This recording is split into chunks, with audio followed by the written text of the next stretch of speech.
Hi. So I lost my wallet. Hi, my name is Eduardo. Matias Eduardo. And I'm actually a huge nerd. I love books and learning, and art in all its forms. I am a chaotic artist and change hyperfixations too fast. I'm serious. It's a problem.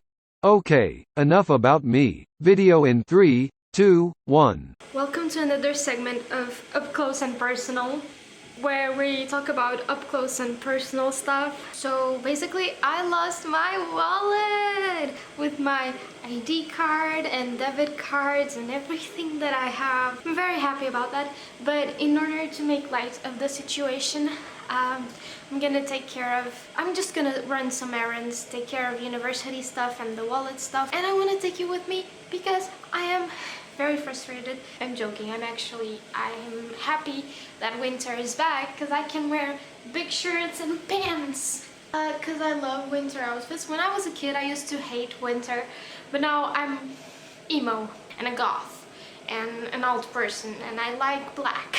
I guess we all change. Also, this noise is because I am making le lunch for me and myself, and also for Miguel, because I'm just gonna be warming up some gnocchi for Miguel, and I'm gonna eat noodles. So this is us going to run some errands and taking care of university stuff and taking care of my wallet, basically, which did not go well because I did not find it, which is fine because I canceled my cards. So yeah, I thought that I could read. So I started reading this book last summer. So I haven't been reading in so long, but I have been having the urge. Because every time I thought of a book, I would be like, I love books. So I was just really, every book that I saw that I knew I previously had interest and still had interest in, I would be like, I don't want to read that. I am finally having a tiny little bit of an urge to read. So I'm just gonna take that urge and read.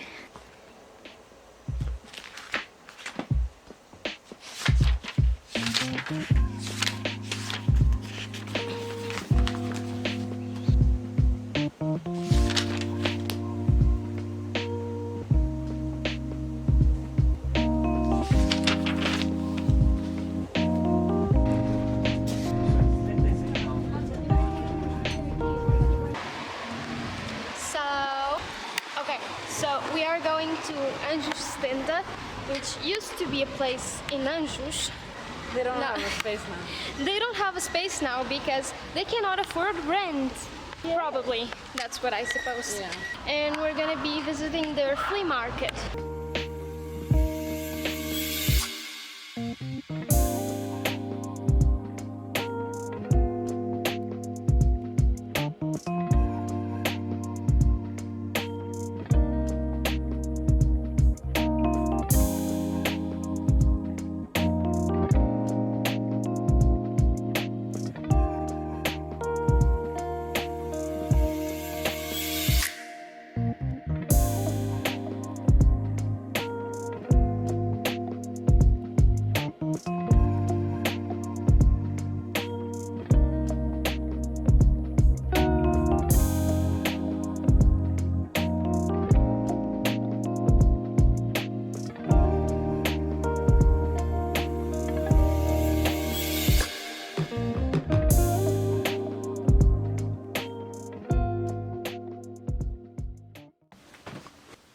Okay, hi, welcome back. So yesterday I bought some clothing powder dye thing. I really want to dye some of my clothes black. So let's pick which clothes I'm gonna dye. This is something I need to dye black because I really like the vibe. I have another one.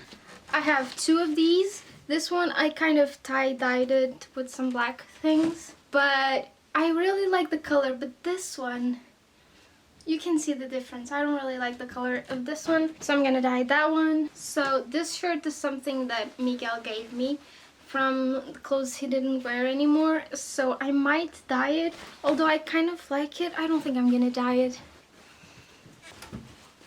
I have this white shirt, but it's so big on me that it looks like one of those scientists. I look like a mad scientist when I wear this because it's so loose and it looks so bad on me. So if I dye it black, it might help a little. I feel like everything else that I own is already black, but let me see if I have more things. Also, some of the things in this closet are Miguel's, so yeah. Okay, we have come to some conclusions. I'm gonna dye this shirt that I wore yesterday. I would like it if it were darker. I don't really want it to be full black, but like darker vibes. On this shirt, I would like the pattern to stay, for it to be more dark, like the red to be more darker. Then I have this shirt, the white shirt, and these shorts. Here are the clothes. They are currently dyeing. They have to set for 40 minutes. Basically, I didn't film it, but what I basically did was buy this black powder dye. It comes with some fixative, which just sets the color, and then it comes with the powder dye. Basically what I did was put the powder dye in a cup half full of hot water. Then I stirred it. Then I fill this up. This is 20 liters. I don't know if that was too much. This is my first time and I have no idea what I'm doing. But this is 20 liters. I filled it up. I put the fixative in hot water and now I just put the clothes in. It says that you're supposed to put 1 tablespoon of salt for each liter. I actually put 10 tablespoons of salt per 20 liters. So you're supposed to have the clothes fully submerged. This is the best I can do. It's submerged. I just wouldn't say fully. Lentils are German, right?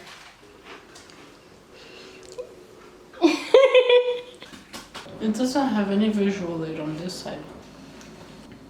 Se o sal era usado para pagar as pessoas. Mas não compravas sal. E depois o que é que os comerciantes faziam com sal? Compras dinheiro. E quem é que são os ricos? É um gajo que tem um armazém de sal só? Eu acho que só era utilizado em certos serviços.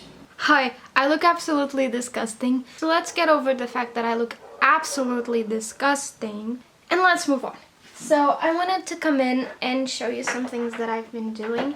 So for those who might not know, I am a witch, a magician, whatever term you want to call male witches, but I am a witch. Today is the 5th of November, which means that Samhain was like 4 days ago. And obviously I celebrated Samhain with my boyfriend. It was really fun. And one of the rituals that we had for Samhain, besides paying honor to ancestors, whatever, and celebrating Halloween as a little fun party at a club, we also made some spells. Basically, I had the idea of banishing something from our lives, leaving things that do not serve us anymore. It is the new year of the witch.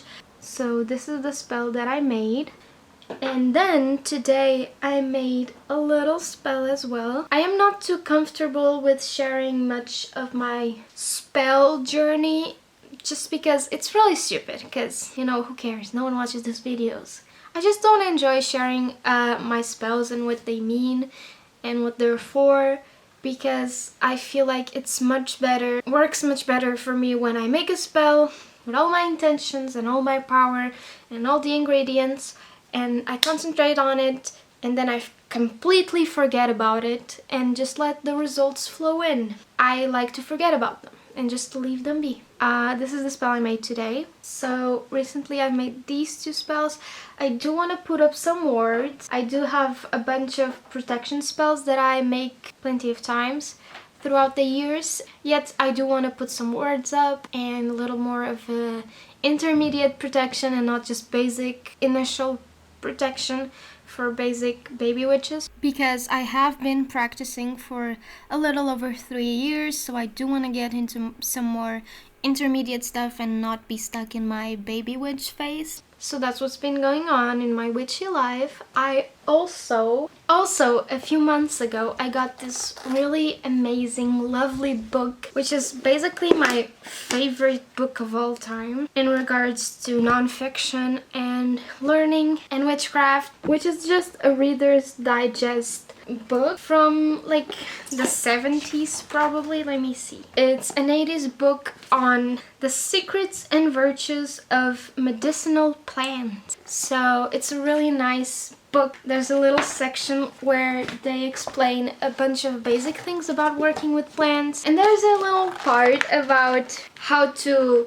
identify, pick up, and maintain plants. So it explains a lot about how to classify plants. So there's a little chart, and then there's the families of plants, and then there's a bunch of images and just a bunch of stuff. I have not read it all front to back, but it is a book that has a lot of plants. Obviously Western plants. This is a Western based book. Basic plants, but a lot of them, as you can tell. It's not specifically witchy, it's more like medicinal plants, but it also kind of helps with spells a little. And then at the end, you can just go search for any type of symptom that you might have and search which plants you can use. For example, you go to A, the section A, this is in alphabetical order, so you go to alcoholism. And then it explains what it is, and then it says what kind of things that you can use for alcoholism. Interesting. And there's a lot of things, like literally so many random things, like diarrhea. It says this one is originary from Asia, so there are some plants from other places. Then there's a little part of poisonous and what kind of things that you have to look out for in these plants that might harm your health or animals' health, the natural habitat, how to identify. This is mostly herbal medicine, but the way I use it is, obviously I put every information in my Materia Medica. Materia Medica is something that some herbal green witches use for keeping track of plants and herbs. I also search on my good friend Google what are some magical properties, because obviously this doesn't have spell properties, but if I go and look for a random aspect of a plant, I can see that if it's used to purge things, I can always use it in banishment magic. But if the plant has more of a sedative effect, then you can use it for calming or blocking or stopping. You know, it makes sense to me. This is a little extra step into searching more of the obviously scientific aspect, but you know. So here's a cat for emotional compensation for the fact that I'm ending this video so abruptly, but that's how I always fucking end my videos, so I hope you liked it. Thank you so much for watching, and goodbye.